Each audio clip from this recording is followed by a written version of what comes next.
So we do want to welcome everyone and those who are listening via YouTube, over the internet. Thank you so much for joining us in whatever day and whatever time you may be here with us. And always we want to invite you along on a Sunday at 10:30. We are still doing all the face masks and all the COVID stuff and trusting that in the coming weeks and hopefully not too many months down the road that we'll be able to get back to doing things like we enjoy. We're going to be looking at the passage that Vicki read for us, quite expertly, by the way, I say. Let's give her a clap. Well done, Vicki. Good job. John chapter 12, starting in verse 20. We're going to entitle this one, Learning from the Kernel. Learning from the Kernel. And this has nothing to do with KFC, by the way, in case you're wondering. So we're not going to have chicken and chips and all those various things. I saw something from a group called the Pew Foundation, the P-E-W Foundation. I don't know if they only do church-related things, but it sort of sounds like at least that's one of the things that they do. And the question is that they put to people, and this was to the States, people in America, why do you go to church? Is that a good question, by the way? That's a good question. That's a good question. And I'm wondering if we took our own little poll today so that you could give an answer with no one else looking, including myself and especially myself, why would you say you are here? Let me give you a couple of answers. Now, they could take multiple answers, so it's just not one per person, because when you total the numbers up, it'd be way over 100%. But 81% said to become closer to God. That's pretty good. So 4 out of 5 would said to become closer to God. 69% said so their children will have a moral foundation. Okay. 68%, just behind that, said to become a better person. Sounds pretty good, doesn't it? 66% said for comfort in times of trouble or sorrow. 59% said they find the sermons valuable. Now that's the question I wouldn't want to ask here and have the answers out loud. Jumping down to the bottom, 31% said they feel obligated to go. 19% said to meet people or socialize, and 16% said to please their family or their partner. Interesting. Now, I tried to find something that's very similar here in the UK. I'm sure there must be something out there, but all the stats that I could find only related to how many go to church or would call yourself a Christian. I did find this. There was a poll in March of 2011 sponsored by Humanists UK, of all things. Okay, a humanist would be someone who has said there is no God, that man is the ultimate end and all that sort of thing. Said this, said less than half of all those who ticked Christian on the census that comes out and says, are you a Christian? Less than half said that they believed that Jesus was a real person who died and came back to life and was the Son of God. So half of those, roughly, who ticked the box that says that they're a Christian said that they don't believe that Jesus was a real person. There's a big disconnect somewhere, isn't there? There's a big problem somewhere. We want to look at this passage in John chapter 12. Now, I really struggled on how to approach this. I realized that we even are within this group today, each one of us are in a different place in your journey. This is where the question of why are you here would be really important. And so if I could just ask you to talk to yourself and just answer the question to yourself, why am I here? It's going to be really important as we kind of bounce off of this thing Because truth be told, some of us, I'm hoping, some of us will kind of get what I'm talking about today. Probably, and I'm not trying to be judgmental at all, probably what I'm going on about today will go like water off a duck's back. Probably. Now I'm hoping far more the first lot than the second lot. Let's see what Jesus says in John chapter 12, starting in verse 20. Let's just read 20, 21, 22, and 23. I know Vicki already read it, but just to remind us, just remind ourselves. Here we go. The Bible says, "Now there were certain Greeks among those who came up to worship at the feast. And then they came to Philip, who was from Bethsaida of Galilee, and asked him, saying, 'Sir, we wish to see Jesus.'" Is that a good thing, by the way? That's a good thing. I think so. Philip came and told Andrew, which is kind of weird. You think he'd go straight to Jesus, you'd think. But anyway, he told Andrew, and in turn, Andrew and Philip told Jesus. Verse 23, "But Jesus answered them, saying, 'The hour has come that the Son of Man should be glorified.'" That's an odd set of verses. So as we begin to look, this is what I would call sort of an unexpected reply. An unexpected reply. Here it is. We've got a couple of Greek chappies who come up and say, "Listen, we've heard about Jesus, and they may have even been followers by this. We don't know. We don't know much about them. But they came along and said, we'd really like to have just a few minutes of Jesus' time."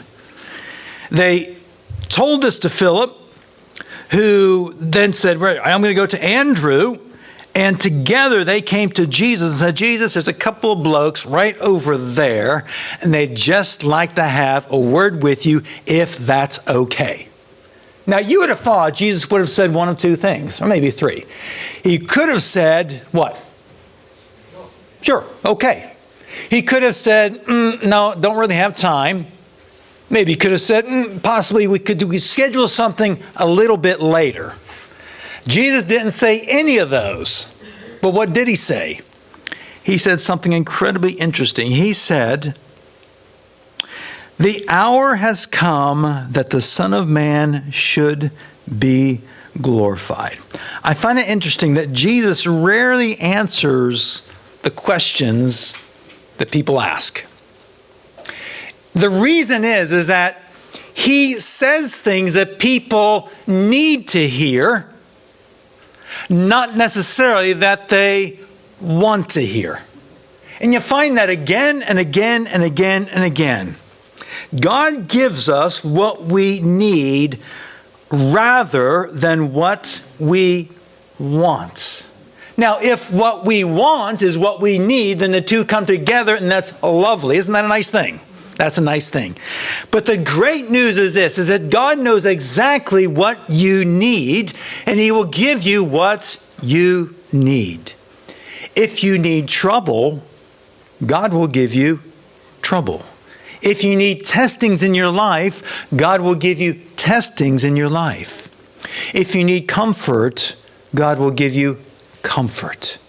And I'm so glad it works like that.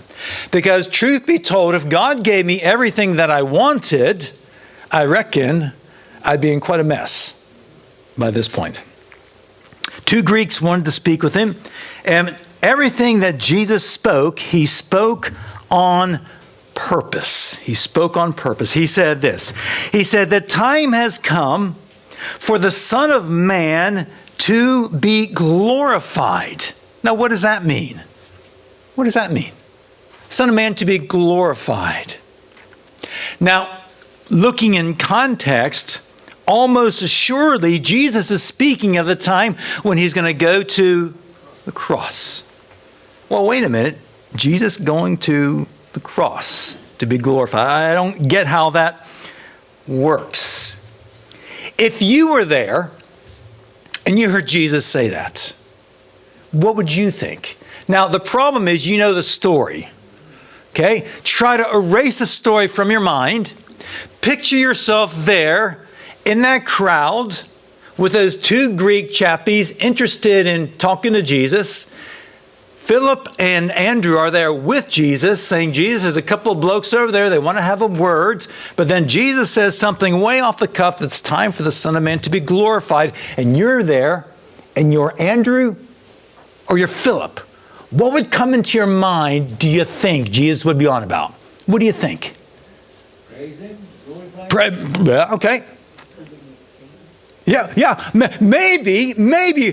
Finally, all this time we've been watching Jesus heal people and raise from the dead and all these kind of things and casting out demons. Finally, Jesus is going to declare himself the King of Kings and the Lord of Lords. And he's going to overthrow this Roman government and we're going to be done with all this rubbish. I'm wondering if that's what they would have thought. Because how many times up until now, Jesus said, when he healed someone or did something or cast out, he said, listen, don't tell anyone. Now, what did they quite often do? Hey, do it and tell them anyway, okay? But Jesus told them quite often, don't tell anyone. Possibly the disciples are finally, they said maybe, finally we're getting ready to see some proper big action now. Maybe they lined up a chair and they got some popcorn and said, okay, Jesus, here we go. We are ready for this. To see Jesus glorified. But hold on now. Hold on. Then Jesus comes in and says something else that they didn't expect in verse 24. He said, most assuredly, I say to you, unless a grain of wheat falls onto the ground and dies, it remains alone. But if it dies, it produces much grain.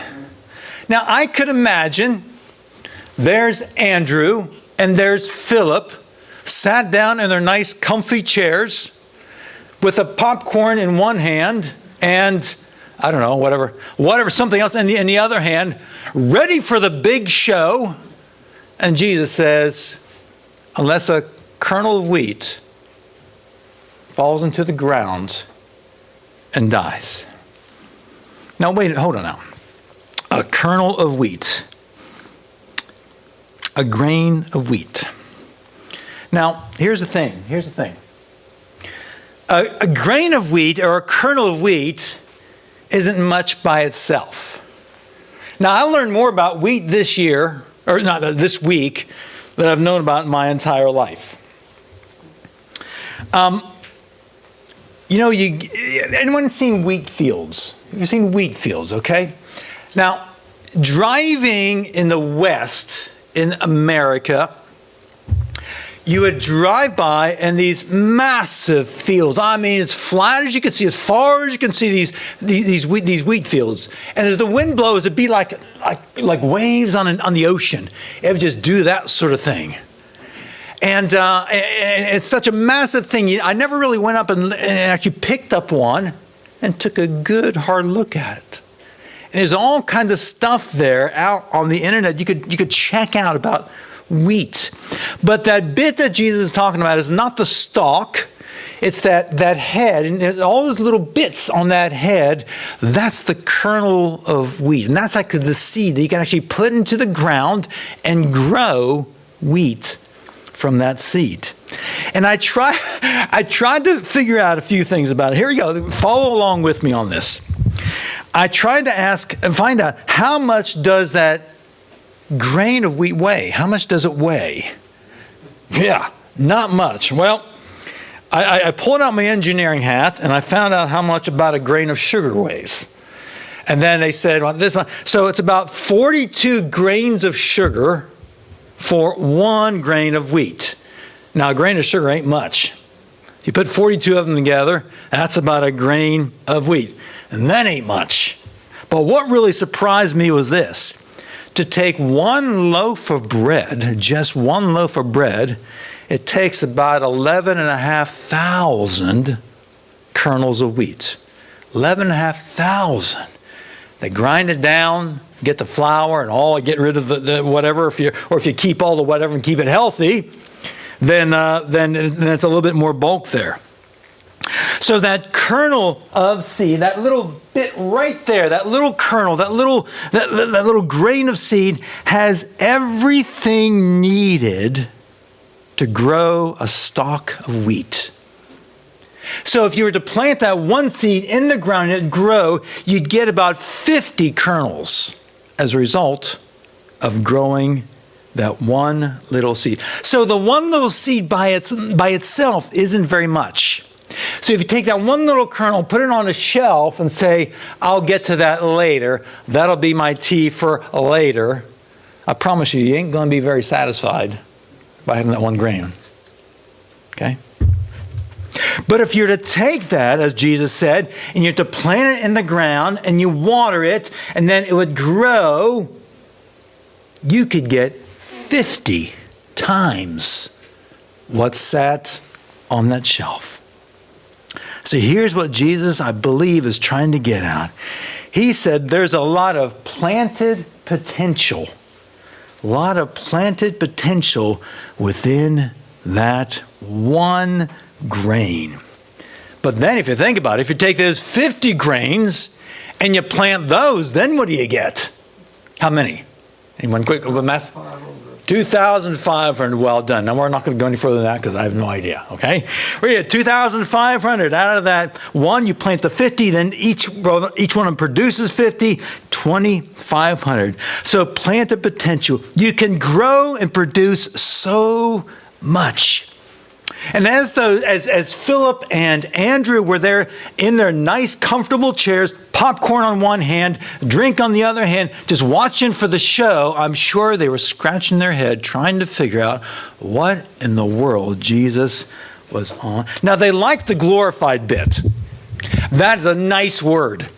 And quite probably they were thinking, okay, Jesus is getting ready to let the world know who he is. He's getting ready to wow everyone, to take over that Roman government and really bring back the Jews to where they should be in the world. They liked that word, glorified. But here's what they didn't realize. They didn't realize the path it was going to take in order to get there. They like the end game, they like the end result, but they're not going to like the path that it's going to take to get there. Do you understand what I'm saying? Do you get what I'm saying? We like the weight loss, right? You see those pictures on the internet or in the magazines, the before and the after. You look at the after and say, whoo, I'd sure like to look like that from that. But wait a minute, there's a whole path you got to take to get from there to there. And that's what is the tough bit. University education. It's nice to see those pictures of those graduates with their with the gown on. And I remember when I went through that, you had this little I'm not sure what are they called or what they're for. I don't know what, but this big square thing you put on your head. Yes, that thing. And in the States, traditional was you'd have this little tassel thing. You'd have one side, and then when you get your little document, which is most of the time a piece of paper with nothing on it, you get your real one in the post later on. They would do this sort of thing, and that would mean that you're finished. And then traditional, everyone would be other than they do. Woo! And then hopefully you get your own back. You never know. But that's a great time. There's a great photos, but you know what? To get from just stepping on the campus to that point right there of graduating is a whole lot of pain and suffering. Right, Ruth? Oh, yeah. And everyone here who's been to uni, okay? A lot of pain and suffering between that point and the end point. Children. Fall pregnant and you get all excited and we're going to have this brand new baby come into the house, and then maybe see pictures of some, maybe they get married and all that sort of thing. But I tell you what, from the time they're born to the time they get married, whoo, it's a whole big journey in there, isn't there? Oh yes, oh yes. One of these days you'll get to have Doreen tell you the story about, I can't remember which one it was, who ran away from home and said they're going to run away from home and this and the other. All kind of things happen. The journey is a challenging bit. Growing a church. You get all excited. And I remember 18 years. Can you believe it, Chris? 18 years. We showed up in the city of Rossington and Village Rossington. And you have all these visions and thoughts in your mind and of what it's going to be. Had no idea the journey it's going to take and all the ups and downs and all the challenges that are there. I like the glorified word, but the path to get there isn't easy. Because Jesus said this, and this is where the tough bit is, okay? So I'm going to have to ask you to sort of strap yourself in, and I'm just going to challenge you with something. And there again, you may not really understand what I'm on about, and it's okay, because we're each on this journey, this path. Jesus said this. He said, "And unless a grain of wheat falls into the ground and it dies, it remains alone. But if it dies, it produces much grain." Jesus was looking forward to the cross. Those disciples did not realize that in order to get to the glorification, Jesus is going to have to go through Gethsemane. He's going to have to go through the false trials, the mocking trials. He's going to have to go through the cross and all the pain and all the suffering and being left alone until he gets to the time when he's put in the tomb, and then he will rise again as God said that he would. But from the time of where he was to that time of glorification was a whole lot of pain and difficulty and suffering. And so Jesus said that unless that kernel of wheat, that grain of wheat falls and dies, it won't produce much. It won't produce much. So now, let's come down to us. Jesus says in verse 25 and 26, says this. Says, "He who loves his life will lose it." Odd. "And he who hates his life in this world will keep it for eternal life. If anyone serves me, let him follow me, and where I am, there my servant will be also. And if anyone serves me, him my Father will honor." So now the question comes in, what about us? What about us? Because I think this is a bit of backward thinking personally. Kind of backward thinking. But you know what? Jesus is kind of this way. There's a lot of backward thinking throughout the Bible. Because didn't Jesus say in order to be the greatest, you need to be the servant of all? In order to have, you need to give. That doesn't make sense. Because the world says in order to become the greatest, you need to claw and you need to backstab and you need to do all that you can in order to climb that ladder to success. And once you have 3 cars and a big house and all those kind of things, regardless of who you trampled on to get there, that's what real success is. Now, Jesus didn't have anything to say about that. He had no words like that. But if you were to look at the really successful people, what Jesus is talking about, he said, they will be the greatest servants of all. Now, there's so much that we could talk about this. And please do not misunderstand me. It could be a thing that could be easily misunderstood. When Jesus said, "He who loves his life will lose it, and he who hates his life in this world will keep it for eternal life." I want to throw out a term that you may or may not have heard before. If I said the crucified life, does that mean anything to you? Have you heard that before? Or an even another phrase of the exchanged life. I don't know if you've heard of that phrase before. Let me read you a passage in Galatians chapter 2. Galatians chapter 2. Galatians chapter 2, verse 20 says this. I have been, Paul speaking. He says, I have been crucified with Christ. Now hold on a minute. Was Paul on the cross with Jesus? No.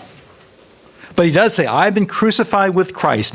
It is no longer I who live, but Christ lives in me. And the life which I now live in the flesh, I live by faith in the Son of God who loved me and gave himself for me. This is the idea that Paul's talking about. Paul's talking about this. First of all, let me give you an idea or two what it doesn't mean. Here's what it doesn't. Okay, this idea of the crucified life. The crucified life.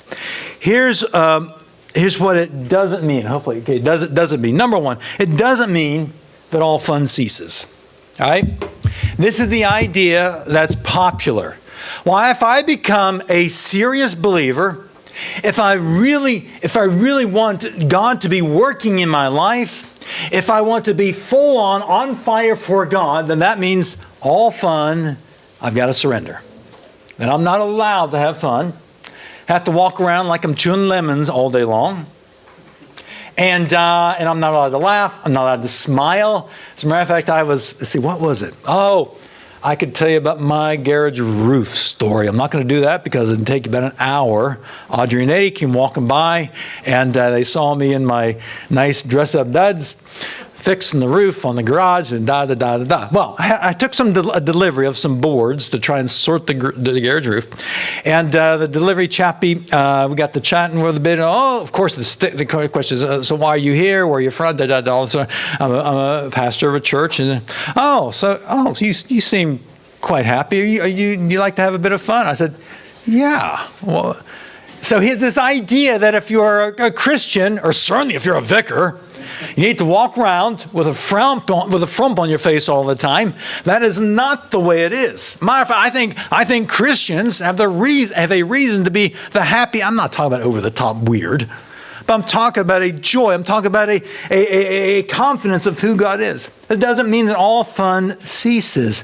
And also, it doesn't mean that you're in church 24/7. That's not what that means.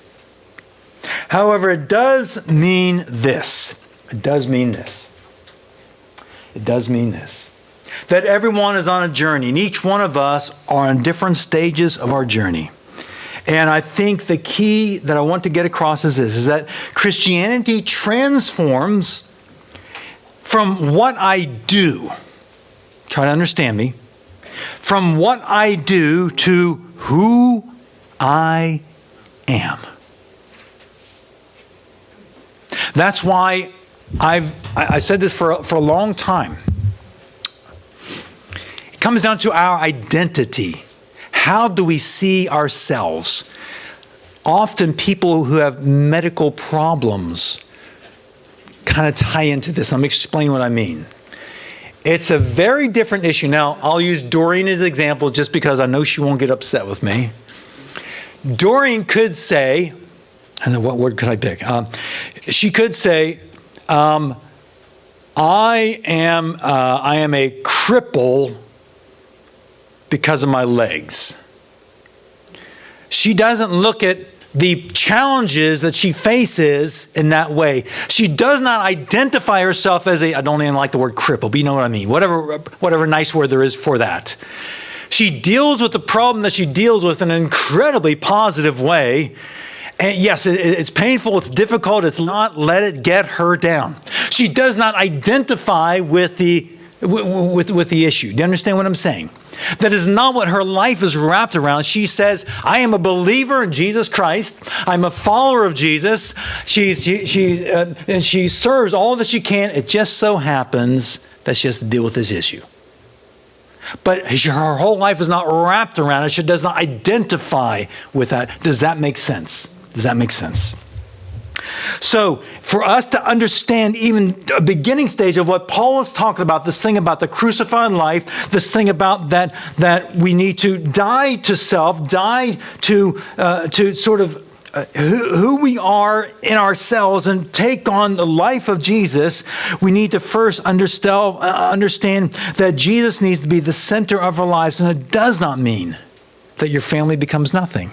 It does not mean that all fun ceases. It does not mean you have to be in church 24/7, but it's almost like it begins with a filter of what would Jesus think about this? How does God view this? Am I thinking about in my daily life my relationship with God? Am I building my relationship with God?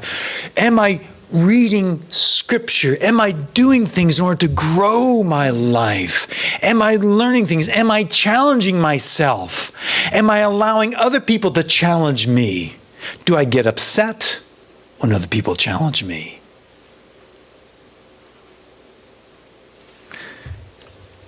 There's a massive amount we could talk about that, but I want to end on this.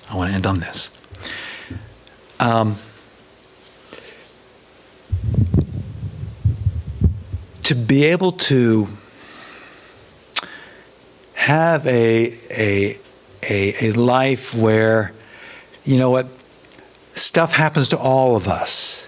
We all have rubbish that comes down our way, but how we view it will much depend on, do we have this kind of life with Jesus that Paul is talking about? And like I said, there's no way that we could get into all this in a 40-minute sermon. But I do want to have one little illustration, and we're going to leave with this. If I said the name Eric Liddell, he's not the owner of the shop down the road. Okay, or Eric Liddell, I think that's the name I heard it pronounced. Okay, Eric Liddell. Does anyone know who that is? One. Okay. Simon. Yep. Eric Liddell. He lived in the early 20th century. The son of missionaries who worked in China. He was sent back to England to be educated in school with his brother, but he discovered that he was a fast runner. And there was a story in a film that came out about his life called The Chariots of Fire. Chariots of Fire. So if you've ever seen The Chariots of Fire, you saw the story of Eric Liddell. Now, it's been a long time since I've seen that, but here's the thing. Eric Liddell, he wanted his life to shine for Jesus, but he liked to run. And his sister kind of challenged him on his running. He said, when I run, God made me fast. And when I run, I feel like I'm glorifying God. And I think that's fantastic. Now, he was chosen for the 1924 Olympics, but here's an interesting balance in his life. He was scheduled to run in his premier events. I think it was the 100-meter race. He would have been one of the favorites, but the races were on Sunday. And he made the decision. He said, I want to keep my God number one in my life. Now, I'm not saying that if anyone runs a race on a Sunday or does something on a Sunday, now, for him, that was important. And because of that, no one could understand why in the world he was doing that. But then he said, what could I do? He said, I'm dedicating my life to God. I want to run, but Sunday is the time that I focus on God. So he chose not to run. Everyone was gobsmacked. But then someone come up and said, listen, I've got a spot in the 400 meters that Eric was not very good at. But he said, just so you can run in the Olympics, and I think he ran in the 200 as well and came in third or something like that. The 400 meters on a day that was on the Monday or another day that wasn't a Sunday, he said, okay. He was not favored at all, but he thought just to be able to run something. But he wanted to run for the glory of God. One of the competitors gave him a note that says he who honors me, I will honor. And it turned out that Eric Liddell, against all odds, won the 400-meter race, not only won it, but broke the world record in the 400 meters. Now, I just want to show you about a little three-minute clip about the end of his life. After the Olympics, Eric chose to go back to China to continue to be a missionary in China, out of the spotlight where he could have ridden that pony a long time. World record, 400 meters, woo! He could have been in Fun City. But he chose to serve the Lord and live that crucified life. And I want you to see just a brief testimony, not from him, but a church who has put together a little bit of a presentation about him. But I really like how they did to the end of his life and what happened. Here we go.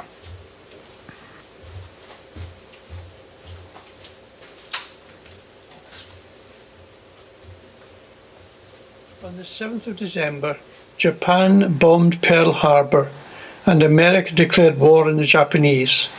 From this time, Eric and his colleagues were effectively under house arrest in Tientsin. Then, in March 1943, all foreigners were rounded up and Eric found himself on a train heading for Weishan internment camp, a place where 1,800 people were kept in cramped conditions with few facilities and poor nourishment. Life in Weishan was a fight for survival. We had bread for breakfast, bread soup for lunch, and bread pudding for supper. It was bread in 101 varieties. But in the midst of all that hardship, Eric was there, following his Saviour and caring for others in their distress. He gave special care to the older people, the weak and the ill, to whom the conditions in the camp were very trying. Despite the squalor of the open cesspools, rats, flies and disease in the crowded camp, life took on a very normal routine, though without the faithful and cheerful support of Eric Liddell, many people would never have been able to manage. Although Eric had the same struggles as everyone else, he gladly gave his time to organise sports to boost morale. And he never overlooked the deep spiritual needs of his fellow internees, teaching them and preaching to them the Word of God. When it was announced that Eric Liddell was going to do a series of talks on something, the attendance at Weishan Christian Fellowship increased, for here was a man who was the embodiment of what the Christian faith was all about. By the start of 1945, Eric was suffering with severe headaches, and it was clear that he was very ill when he had a small stroke that left him with a slight limp. Doctors in the camp suspected he had a brain tumour, and 10 days later, on the 21st of February, at the age of 43, Eric died. How do you sum up this remarkable man's life? Would it be in the words of his favourite hymn, "Be still, my soul, the Lord is on your side. Bear patiently the cross of grief or pain. Leave to your God to order and provide. In every change he faithful will remain. Be still, my soul, your best, your heavenly friend, through thorny ways leads to a joyful end." Or maybe it's in his own words. It has been a wonderful experience to compete in the Olympic Games and to bring home a gold medal. But since I have been a young lad, I have had my eyes on a different prize. You see, each one of us is in a greater race than any I have run in Paris. And this race ends when God gives out the medals.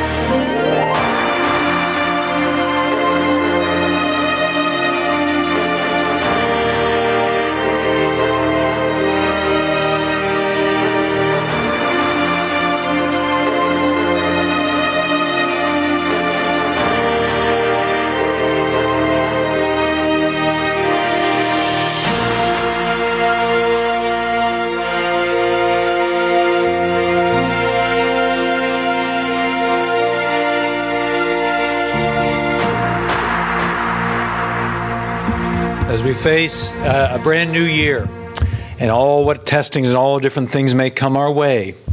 The difference will be how many of us would be able to say with Eric Liddell, that compared to winning an Olympic gold medal, serving the Lord, and how God has called me to serve Him in whatever way that means for you is far, far, far better. Let's have a word of prayer.